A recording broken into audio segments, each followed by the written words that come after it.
when they took you from Africa and they banned you from being called Kunta Kinte, Rasul or Mohammed. That's right. When they took us on that westerly course, then they forced us into their names. Teach. And they called us Smith, Jones, Robinson, Green, Brown, Hogg. A black man called Mr. White. That's right. And when we go to China, Listen. and we put our passport down, and the Chinese immigration control official looks at that passport and he sees Mr. White, he expects to see a white man. And when he sees the black man, he says, uh-oh, this man doesn't know who he is. Teach, Mohammed. Actual fact. But many of us as black people today, we're very foolish people. Right. Because we don't understand why another man gives you his name. Because when he gives you his name, the giving of another's name denotes possession. It means he owns you. As long as you're walking in another man's name, he knows he owns you. You can talk as strong as you like. Yeah, I'm for black, yeah, Mrs. White. Yeah, they're laughing at you. Because they know that when you take another's name, that's why in marriage, in the tradition of marriage, the woman takes the man's surname. Go ahead. And leaves her maiden name, because that taking of the other's name denotes possession. In the event of divorce, you don't walk around with the other man's name. You now relinquish that name because you're no longer with that one. What brings about insecurity is when you have a false concept of yourself. And the false concept of self is white supremacy. They believe that they are better because they are white. And as a result, see, when a man has that kind of silly mentality, Hitler had the silly mentality that the white man, the Aryan, is superior. So then at the Olympics, Jesse Owens kicks up all the Aryans. Hitler is outraged. He's angry. The white man pushing white supremacy. That's why they would cut off our penis when they would lynch us. Penis envy. They're afraid of the black man because of our potency, because of our manliness. Because when you look at the black man, he's a real man. He's strong. So then they would have us as mandingos, fighting one another. That's why even today, they want to be the heavyweight champion of the world. They can't find a white man to do it. So they tried to turn a black man, Frank Bruno, into a white man. They called him the Great White Hope. They're desperate. We're not allowed to play golf. Why are we not allowed to play golf? Because we are inferior. We can't play the game. But let one black man into golf. Then all of a sudden there's a tiger in the woods. And he doesn't just play golf, he becomes the master.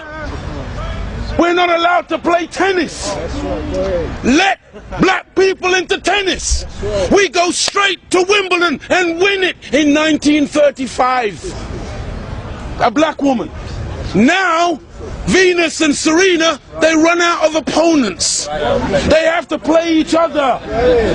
The white people cannot compete on an even playing field.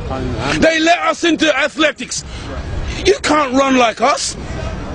You let us into any field of endeavor, we dominate it. So they feel, and they become very afraid of anything that goes contrary. And so every time a black man stands up for black people, Martin Luther King, shot down. Malcolm X, shot down. Patrice Lumumba, shot down. Steve Biko, shot down. Everyone, Nelson Mandela, they locked him up for 27 years. We can count back 400 years of the most brutal treatment. Look, they took my name, my language, my culture. They killed my mother, my father, denied me religion, disallowed me to read or write for over 300 years. Reduced me to the level of an animal where they branded me on my chest, branded me on my buttocks with a branding iron. And they called me 3/5 of a human being in the American Constitution. Is that the act of a human being or the act of a devil? It's for you, you answer it. we're just calling white people names. No! We're just going on the basis of what we have experienced.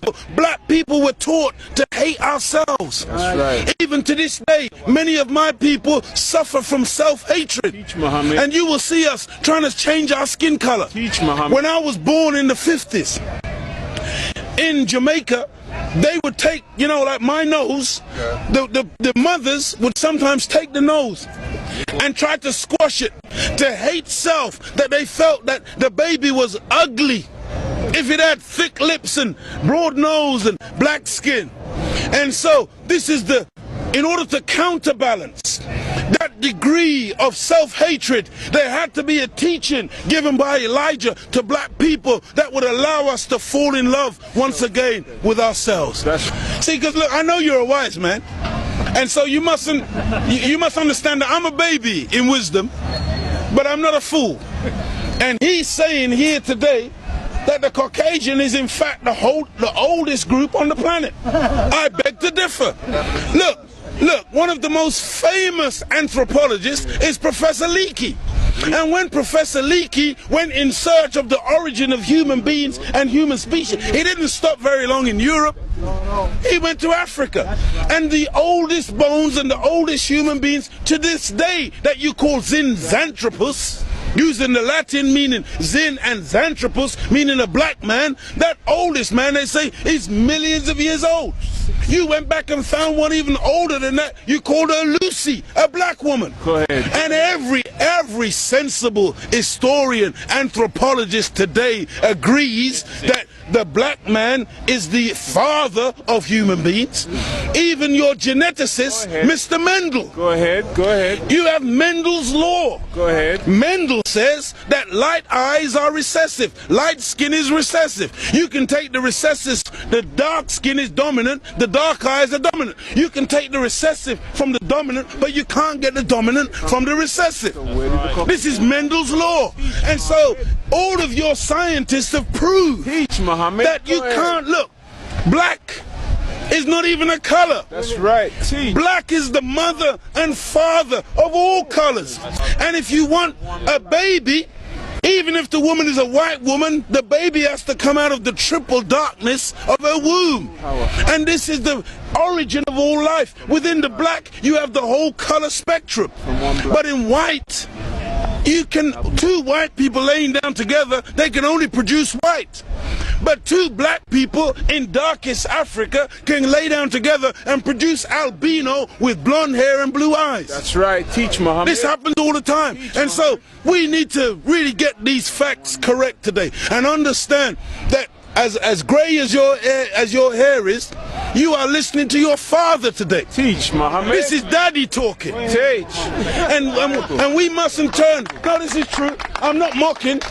The white man, he came into what he called a new world. Teach, Mohammed. And so all of a sudden you started to name things. Teach, Mohammed. So that's why you called it America. Based on, what was his name? Amerigo Vespucci, a Caucasian. Africa. That's why you called it Africa. Based on the European explorer called Africanus. You went into America, you called it New York. That's right. Because it was new to you. New England. You call it New England. That's right. You call it New Zealand. You call it Newfoundland. Because it was new to you. But to us, we were already there. That's why we're called Aboriginals. From Ab, meaning abstracted from the Father. Mohammed. From God himself. Original, meaning the first. But you won't find Caucasian people calling themselves Aboriginal anywhere on the planet. Because you're the new man, Paul Newman. From one blood came all human beings, but we produced you from us. Look at this. Even the word human, you've heard the term of a darker hue. Human, meaning a dark man.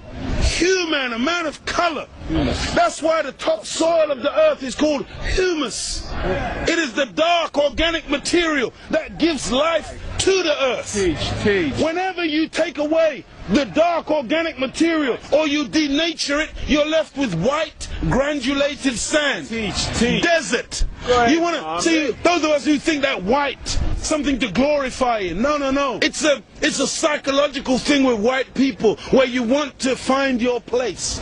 And your scientists and your historians, they spend so much time asking the question, where do we come from?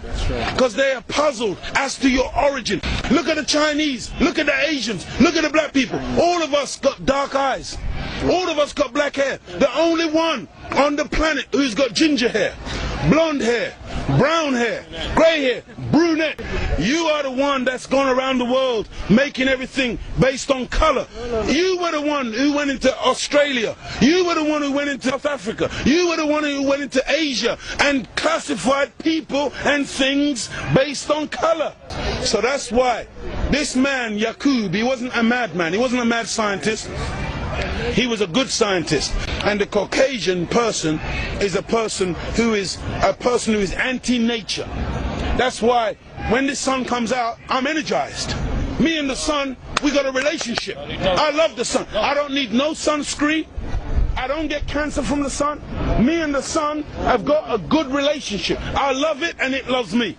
But white people, you got to put sunblock on.